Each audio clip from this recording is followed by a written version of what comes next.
Welcome to another episode of It Had to Be Said podcast, where we say out loud what you think in private. No topic is off limits. And I want to talk about this scene that I watched in a movie the other day. And in this scene, a reporter, she's asking a male character, what is the biggest lie you've ever been told in your life? And then he goes, it's not that simple. And then she's like, what's not that simple? And he says, no. That's the biggest lie I've ever been told. It's not that simple. And, I thought about that for a second. Life is difficult, but it's really not that difficult. There are things that we want to do in life, and only thing it takes is for us to actually say, this is what I really want. Be realistic about what you want and say, this is what I actually have to do in order to get it done. Not what I want to do, not what I should do, but this is the things that I actually have to do based on my circumstances, based on where I'm at, based on the people I have to deal with, based on the goal that I have. These are the things that I actually have to do in order to succeed and then execute, And I think that's the part where a lot of people mess up. Let's say, for example, you want to start a business. And then you say, well, I want to start a business. Now, here's the thing. At what level do you want your business to reach? Do you want to be at the Jeff Bezos, Bill Gates level? Or do you want to just be able to make enough to succeed and to be happy in life? I give you an example, like as myself, right? I am lazy in the aspect of I don't mind putting in 6 months to 1 year's worth of hard work and labor into a project. But after that, I just want passive income to come in. I don't want it to eat up all my time. I don't want to be spending 80 to 120 hours a week working after that 6 months to a year of grinding and building up something. I just want to be able to sit back, put a couple hours of the day, maybe 3-4 hours out of the day into the project and let it continuously make money. In some cases, just make money while I'm sleeping. That's just me. So with that particular mindset, I already know the chances of me getting to Jeff Bezos, Bill Gates level, multi-millionaire level is going to be slim, next to none. All right. This is why I've written books, passive income. I've put up stock trading courses on Udemy, passive income. This is why I trade stocks and I buy paintings, passive income. I am not the guy who, and this is also why I do podcasts because it's passive income. I don't necessarily want to. And I love cooking. I don't want to open up a restaurant, though.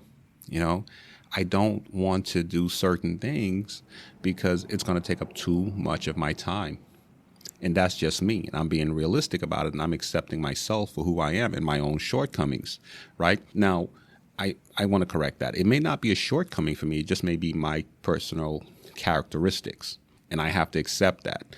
I can't sit there and say, I want to have Jeff Bezos money or be on their level, but I'm not willing to put in the amount of work and sacrifice that they're willing to put in. Like these guys are willing to lose their families in order to realize what they want to realize, their goal or their dream. That's just not something that I want to do because for me, family is the most important thing. I understand and I accept the fact that I'm only going to be on this planet for a certain amount of time. And at a certain age, I'm not going to be able to be as mobile and move around and do things the way I want to do things. So I have a short window right now left. At 43 years old, I have this short window left where I can really kind of enjoy life and move around. So I'm trying to do things that don't tie me down to one particular location. Let's say, for example, you want to be in a relationship with a certain type of person, right? The first thing you need to do is you need to be realistic about it and say, okay, what type of person is that person attracted to, right? If you're looking for a partner that's at a certain level, what type of person are they typically attracted to as far as physique, mentally, education-wise, financially? What are they looking for? And if you're not that, then you need to sit there and say, well, do I want this type of person bad enough that I'm going to adjust myself and become what they're attracted to? You always hear me say, live in reality. I mean, like, you can lie to the outside world, but you should never lie to yourself. You cannot lie to yourself. Because even when you do lie to yourself, you know that it's a lie, right? For you to sit there and say, well, I'm at 400 pounds, or, I'm sorry, that's a little bit crazy. I'm at 260 pounds, but I want to get with this guy who's super athletic, filthy rich, six something, and I expect them to be head over heels in love with me. Somebody who really takes care of themselves, they typically don't want to be with somebody who doesn't take care of themselves, because the reason why they take care of themselves, and I'm not saying this is on all cases, but I'm just saying in most cases, they're not attracted to that. The reason why they take care of themselves is because they typically are very vain, so they want to be seen with another attractive woman, or is because they're very health conscious and they're trying to live long and they're trying to take care of themselves.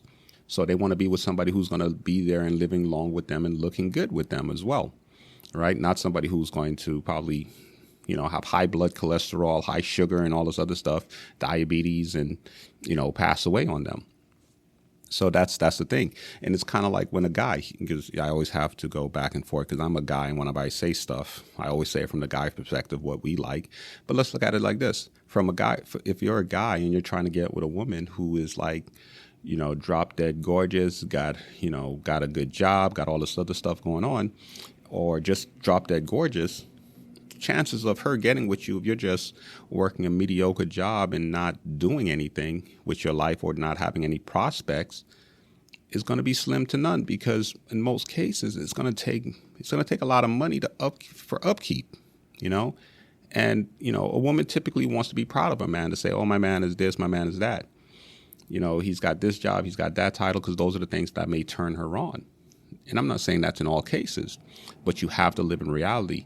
So the concept that life is difficult, things are hard, it's not that easy, it really is.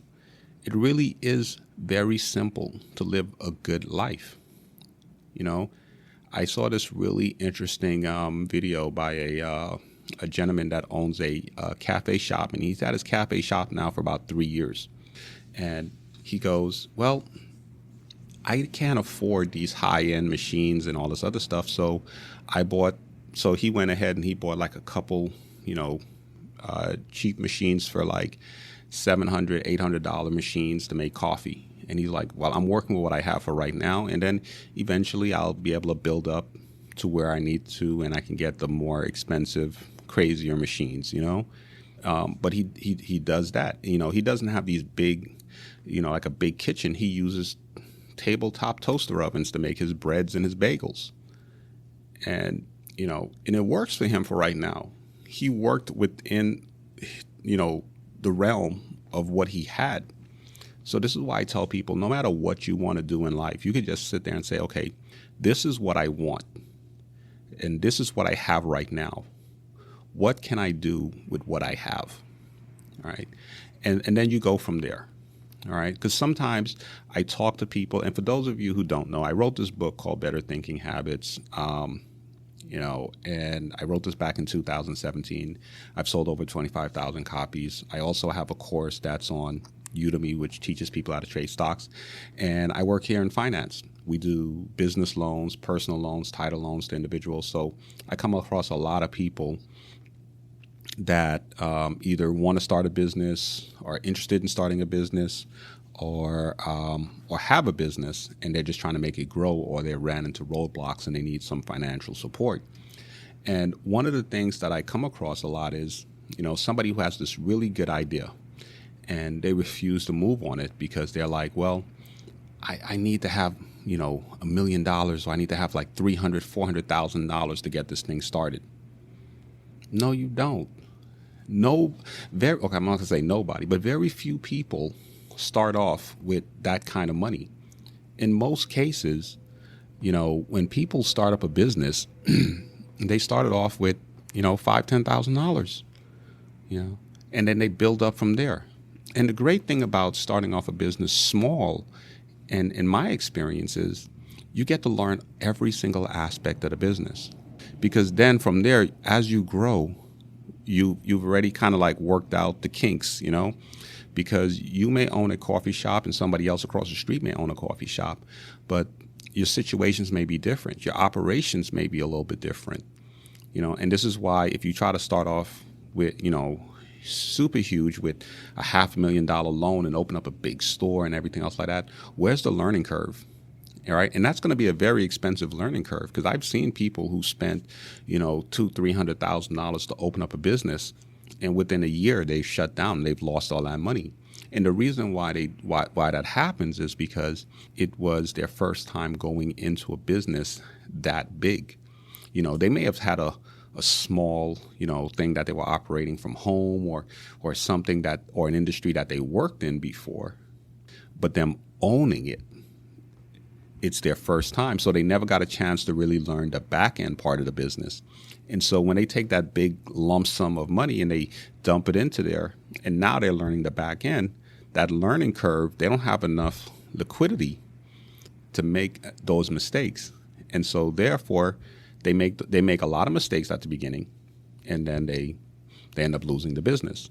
But if you start off small and you have all that extra money, let's say you start off small, right? It may take you a year to 2 years, and then you say, oh, wow, there was a lot of things I had to learn, a lot of things I had to circumvent, and oh, wow, I learned so much. And then after your second year, or after your first year or second year, you sit there and say, well, I feel comfortable, expanding a little bit more, and then you go from there. And then you continue building up. And every time you expand to a different level, you're learning different things to the point where you can actually bring in a team of experts who know what they're doing, and you can sit back and just let them do their thing. And the only thing you have to do is do a follow-up. It's really just that simple. It's really that simple. You don't have to be a genius. You don't have to know every single aspect of the business. It's like here at this office where I'm at, all right? We opened up this office in 2016, doing business loans, title loans, and all type of different things. And when they came to me and they said, hey, we want to open up this type of business, and I was actually working for another company at the time, and they came to me and they said, hey, I want to open up this type of business, and I've had this place for a while, and I just can't seem to get it off the ground. I've hired consultants, I've hired all these people, and it's just becoming a little bit too expensive. And I was like, okay, cool, I understand this line of business. And I came in originally just to set up the business, get it structured, get the doors open, and walk away. And in the process of doing that, they saw the way I set up everything, and they said, we need you to be here, because, you did in 2 months what I've been trying to do for like the past 6 months. You got everything set up, you got everything done, so you know this business, you know this industry. I need you here, and then we worked out how I would be there, and this is the thing about it.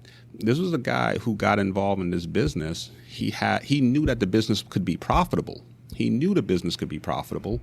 He just did not have the expertise on the industry itself. So what he did was he said, okay, well, this is what I have. I know that the business could be profitable. I just need to get somebody in here that knows what they're doing.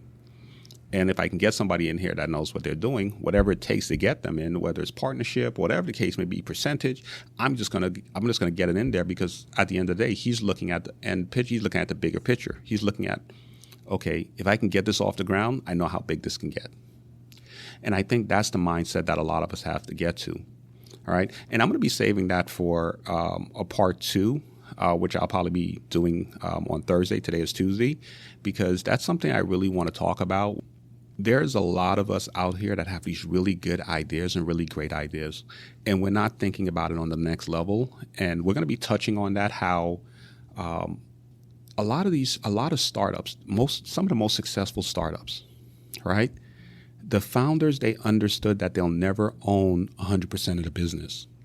And in the early stages, what they did was they brought in individuals and they gave them a piece of the pie, a percentage of the company. They gave them equity within the company, and it came with certain terms. And then, they got people to work for them practically for free, because, they got individuals that believed in their projects, believed in what they were doing.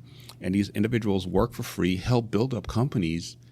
And then, when the company took off, they got nice chunks of money out of it, and they got ownership in it because they were there at the very beginning. And I think a lot of young people and a lot of older people, anyone with an idea, if you have a really, really good idea and you can put pen to paper and you can explain it very well, only thing you need to do is just find people that believe in what you're doing and is willing to invest in what you're doing. And then you guys build up a business together. But you got to be willing to give up a certain percentage of the pie. You can't sit there and say, well, I'm trying to hold on to everything, because as a startup business, we may not necessarily be able to afford to pay somebody a salary. So you find other ways to pay them, other creative ways to pay them. But that's something that we're going to save for Thursday's podcast. We do have new podcasts that are posted every Tuesday and Thursday. Ladies and gentlemen, good night.